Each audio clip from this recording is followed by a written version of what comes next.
Hi everyone, आप सभी का हार्दिक स्वागत है एक बार फिर से एक नए वीडियो में। तो बहुत सारे बच्चों ने कमेंट किया था कि सर कक्षा 7th का अर्धवार्षिक परीक्षा का विषय विज्ञान का वेरी वेरी इंपॉर्टेंट क्वेश्चन लेके आइए। आप लोगों के डिमांड पे हाजिर है कक्षा 7th का विषय विज्ञान का वेरी वेरी इंपॉर्टेंट क्वेश्चन। हूबहू तुम्हारे परीक्षा में इसी तरह के प्रश्न आएंगे। तो वीडियो काफ़ी इम्पोर्टेंट होने वाला है। तो वीडियो को शुरू से अंत तक देखना। और अगर तुम चैनल पे नए हो तो चैनल को सब्सक्राइब करो और दोस्तों के साथ शेयर करो। तो चलिए शुरू करते हैं। तो पहला टाइप तुम्हारा है एमसीक्यू टाइप के प्रश्न, जिसमें तुम्हें 4 ऑप्शन दिए रहेंगे। उस सही ऑप्शन को तुम्हें बताना है। तो चलिए शुरू करते हैं। तो यहाँ पे तुम्हें पहला क्वेश्चन पूछा गया है, गाय भेड़ बकरी किस प्रकार की प्राणी है? ऑप्शन ए मांसाहारी, क्या वो मांस खाते हैं? ऑप्शन बी सर्वाहारी, क्या वो मांस घास दोनों खाते हैं? सी जुगाली करने वाले। जुगाली करने वाले का मतलब है कि पहले जल्दी जल्दी खा लो, फिर पेट से निकालो, फिर चबाओ। तो ये कौन सा प्राणी है? गाय भेड़ बकरी या जुगाली करने वाले? यानी कि ऑप्शन सी इसका राइट आंसर हो जाएगा। भेड़ बकरी क्या करते हैं? घास फटाफट खाने लगते हैं, फिर बाद में बैठ के फिर पेट से निकालते हैं, फिर चबाने लगते हैं। तो इस तरह के प्राणी को हम लोग क्या कहते हैं? जुगाली करने वाले। यानी कि ऑप्शन सी इसका राइट आंसर हो जाएगा। तो अब आते हैं क्वेश्चन नंबर सेकंड पे। क्वेश्चन नंबर सेकंड में तुम्हें पूछा है, पृथ्वी पर उपलब्ध कुल जल में मीठे जल का प्रतिशत लगभग कितना है? Option A 97%, B 3%, C 10%, D 50%। तो इसका राइट आंसर हो जाएगा ऑप्शन बी, यानी कि 3% जल मीठे जल है पूरे टोटल में से। तो ऑप्शन बी इसका राइट आंसर हो जाता है। अब आते हैं क्वेश्चन नंबर 3 पे। क्वेश्चन नंबर 3 में तुम्हें पूछा है, हैजा रोग किस प्रकार के जल से फैलता है? ऑप्शन ए शुद्ध जल से। तो शुद्ध जल से कोई बीमारी फैलेगा? बताओ, नहीं फैलेगा। तो ऑप्शन ए गलत होगा। बी दूषित जल से। तो इसका राइट आंसर हो जाएगा ऑप्शन बी, यानी कि दूषित जल से हैजा रोग फैलता है। तो ऑप्शन बी इसका राइट आंसर हो जाएगा। अब आते हैं क्वेश्चन नंबर 4 पे। रेशम का धागा किससे प्राप्त होता है? ऑप्शन ए ऊन, बी रेशम कीट, सी कपास, डी सन। तो इसका राइट आंसर हो जाएगा, रेशम का धागा हमें रेशम कीट से प्राप्त होता है। तो यहाँ पे तुम देख सकते हो, यहाँ भी रेशम है, यहाँ भी रेशम है। तो इस तरह से तुम दिमाग लगा के टिक मार सकते हो अगर तुम्हें सही आंसर पता नहीं है तो। अब आते हैं क्वेश्चन नंबर 5 पे। तो क्वेश्चन नंबर 5 में तुम्हें पूछा गया है बच्चों, श्वसन के दौरान मनुष्य कौन सी गैस ग्रहण करता है? तो कौन सी गैस ग्रहण करता है श्वसन के समय? ऑक्सीजन करता है। तो ऑक्सीजन इसका राइट आंसर हो जाएगा। तो देखो कौन सा ऑप्शन में ऑक्सीजन है। तो यहाँ पे तुम देख सकते हो ऑप्शन सी में ऑक्सीजन है। तो ऑप्शन सी इसका राइट आंसर हो जाएगा। अब आते हैं बच्चों क्वेश्चन नंबर 6 पे। तो बच्चों क्वेश्चन नंबर 6 में तुम्हें यहाँ पे पूछा गया है, गति की इकाई मात्रक क्या है? यानी कि गति की इकाई क्या होती है? गति की इकाई होती है मीटर पर सेकेंड। तो ऑप्शन सी यहाँ पे देख सकते हो मीटर पर सेकेंड है। तो ऑप्शन सी इसका राइट आंसर हो जाएगा। तो आते हैं बच्चों क्वेश्चन नंबर 7 पे। तो बच्चों क्वेश्चन नंबर 7 में तुम्हें पूछा है, प्रकाश संश्लेषण में कौन सा रंध्र रंग द्रव मुख्य भूमिका निभाता है?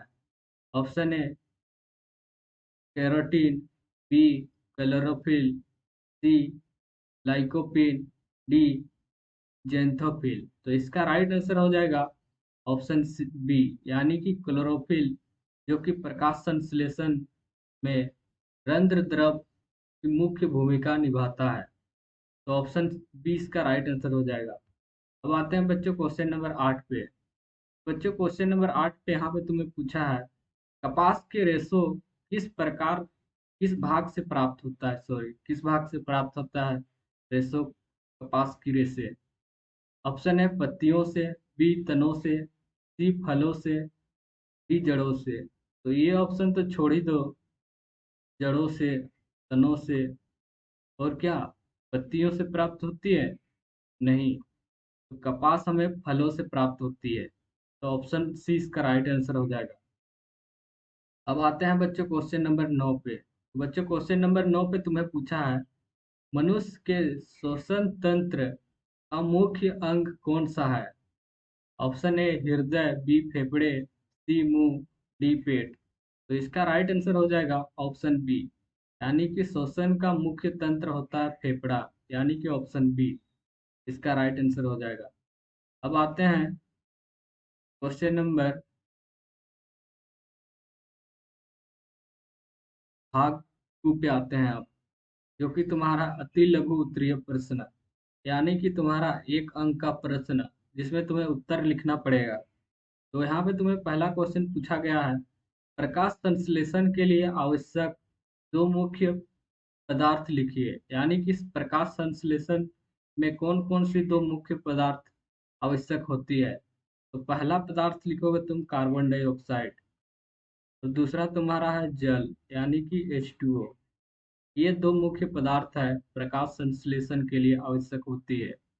अब आते हैं क्वेश्चन नंबर सेकंड पे। क्वेश्चन नंबर सेकंड पे यहाँ पे पूछा है, रेशम उत्पादन करने वाले कीट का नाम लिखिए। तो ये कौन सा कीट होता है? रेशम कीट। तो रेशम कीट इसका राइट आंसर हो जाएगा। अब आते हैं थर्ड क्वेश्चन पे, गति का सूत्र लिखिए। तो गति का सूत्र क्या होता है? गति बराबर होता है दूरी बटे समय, दूरी बटे समय। तो इस तरह से इसका सूत्र लिखना है, बस 1 नंबर फिक्स मिल जाएगा तुम्हें।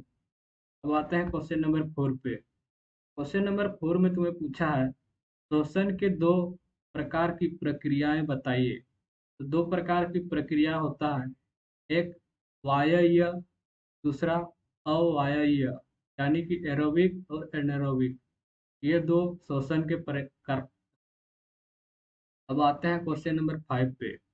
क्वेश्चन नंबर 5 में यहाँ पे पूछा है, अवशिष्ट जल का एक स्रोत लिखिए। तो इसका सही उत्तर है पहला, घरेलू गंदा पानी। अब आते हैं क्वेश्चन नंबर 6 पे, यानी कि जो तुम्हारा है लघु उत्तरीय प्रश्न, यानी कि 2 से 3 अंक के प्रश्न, जो कि तुम्हारा भाग 3 होने वाला है। इसमें तुम्हें यहाँ पे पहला क्वेश्चन पूछा गया है, जुगाली करने वाले प्राणियों की पाचन प्रक्रिया का वर्णन कीजिए। यानी कि जैसे जुगाली करने वाले प्राणी कौन से होते हैं? बकरी, गाय, ये सारे। तो उसके पाचन तंत्र की तुम्हें वर्णन करना है। तो इसका सही उत्तर लिखोगे, जुगाली करने वाले प्राणी पहले भोजन को निगल कर रूमेन में जमा करके रखते हैं, फिर उसे वापस मुंह में लाकर अच्छी तरह चबाते हैं और पुनः निगलते हैं, जिससे पाचन पूरा होता है। तो इस तरह तुम्हें लिखना है पाचन प्रक्रिया एक जुगाली करने वाले प्राणियों का। अब आते हैं क्वेश्चन नंबर सेकंड पे। क्वेश्चन नंबर सेकंड पे तुम्हें यहाँ पे पूछा है, जल संरक्षण के 2 उपाय लिखिए। पहला उपाय है तुम्हारा यहाँ पे वर्षा जल संचयन करना। सेकंड पॉइंट लिखोगे पानी का अपव्यय को रोकना, यानी कि ज़्यादा से ज़्यादा पानी खर्च ना करना। अब आते हैं क्वेश्चन नंबर 3 पे। तो क्वेश्चन नंबर 3 पे तुम्हें यहाँ पे पूछा है, कपास से धागा बनाने की प्रक्रिया लिखिए। कपास से धागा बनाने की प्रक्रिया तुम इस तरह से लिखोगे, कपास के फल से रेशे निकालकर बीज अलग किए जाते हैं, फिर रेशों को काटकर धागा बनाया जाता है और बुनकर वस्त्र तैयार किए जाते हैं। तो ये हुआ तुम्हारा कपास से धागा बनाने की प्रक्रिया। अब आते हैं फोर्थ क्वेश्चन पे। तो यहाँ पे तुम्हें फोर्थ क्वेश्चन पूछा गया है, प्रकाश संश्लेषण और शोषण में अंतर लिखिए। तो इसका अंतर देख लो यहाँ पे, प्रकाश संश्लेषण भोजन बनाने की प्रक्रिया दिन में होती है और कार्बन डाइऑक्साइड और ऑक्सीजन का उत्सर्जन होता है, और श्वसन का मतलब होता है ऊर्जा प्राप्त करने की प्रक्रिया दिन और रात दोनों समय होती है, और ऑक्सीजन का उपयोग होता है और कार्बन डाइऑक्साइड का उत्सर्जन होता है। तो यह हुआ तुम्हारा शोषण और ऊपर हुआ प्रकाश संश्लेषण। तो इस तरह से लिखना है तुम्हें, अगर 2 से 3 मार्क्स प्राप्त करने हैं तो। अब आते हैं क्वेश्चन नंबर 5 पे, जहाँ पे तुम्हें पूछा है गति और चाल में अंतर बताइए। तो गति में केवल वस्तु की चाल की मात्रा बताती है, यानी कि गति में बस चाल बताती है, किस डायरेक्शन में जा रहा है वो नहीं बताती है।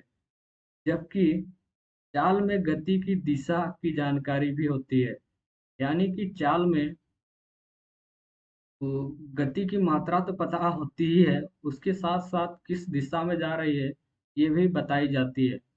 तो ये हुआ तुम्हारा गति और चाल में अंतर।